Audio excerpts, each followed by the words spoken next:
I ask her about her journey. "Where have you wandered from, Elise?" The question spilled from my lips almost unbidden, but I had to know what mysteries lay behind those ancient eyes. Her gaze drifted toward the horizon, the colors of twilight casting shadows across her face. "I suppose my journey began long before I realized I was on one," she began softly. "I grew up in a small town, one of those places where everyone knows your name and your history before you've even figured it out yourself. I always felt out of place, like my spirit didn't quite fit in the mold that had been set for me." I nodded, drawn into her words. "I get that. There's an invisible current pulling you towards something more, something undefined yet intoxicating." Elise's smile deepened, a glimmer of understanding shimmering in her green eyes. "Exactly. When I was old enough, I left.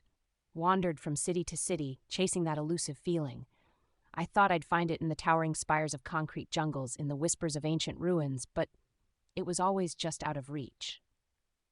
Her words painted a vivid picture of a restless soul questing for meaning, stirring echoes of my own restless evenings spent running under the guise of routine. "And now?" I asked, almost holding my breath.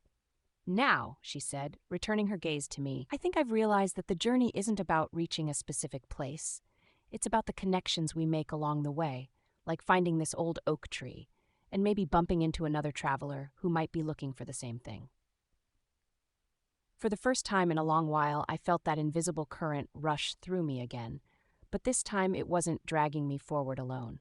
It was tethered to her, to this moment, this place.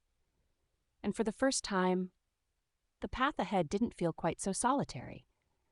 We stood there, our shared silence brimming with possibilities, the maze of our lives converging into a single hopeful thread.